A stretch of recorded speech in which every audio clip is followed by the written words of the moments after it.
Today's parents tend to be more concerned with protecting their children's sensitivities than challenging their children to develop a healthy sense of self. Allowing a child to experience independent activities at a young age is critical in teaching them to be functional and self-regulating. Parents should engage in a process of discussing difficulties the child faced during a challenging event and giving them encouraging suggestions about different options they can choose to achieve the desired goal. Effective parenting should resemble more of a pleasant mentorship than an intimate friendship. Friendships are formed around a symbiotic relationship of equals. A child who believes they are the equal of their parent makes for a non-compliant student. As a child continues to demonstrate responsibility and functionality in his or her everyday tasks, the parent should grant them more privileges. This teaches the child how important it is to earn the things that they want, and gives them encouragement to begin setting their own goals. All children born between the late 1990s and the mid-2000s are considered to belong to Generation Z, or Centennials. Parenting a child from this time period requires attention to specific parenting skills to experience a positive outcome in their personal development. The following are a few important skill sets.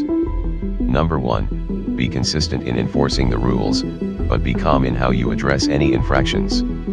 Generation Z has a sensitivity to unfair treatment, so controlling your feelings is an effective way of not triggering their sensitivities.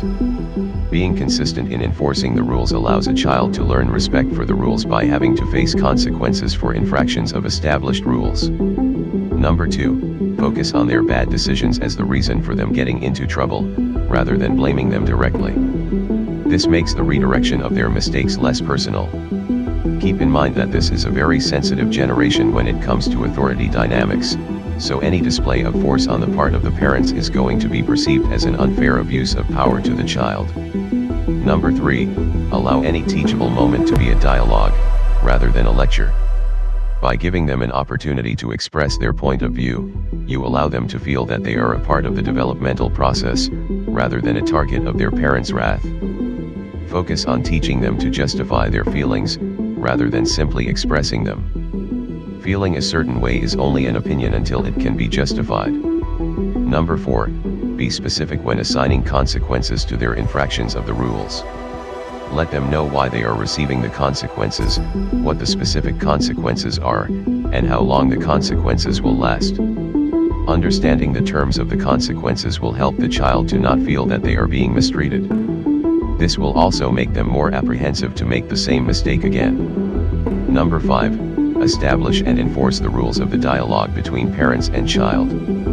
Interrupting someone who is speaking, raising one's voice, and making attacks on someone's character are examples of unacceptable behavior during a dialogue. Make your expectations clear and brief. Keep any personal feelings out of the engagements with your children.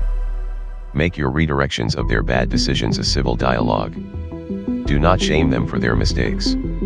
Teach them the value of rectifying their own mistakes through a positive perspective and persistence in pursuing a goal. Parenting a centennial child can be a very challenging responsibility for any adult, but the outcomes can prove to be very rewarding. Be a mentor to your child.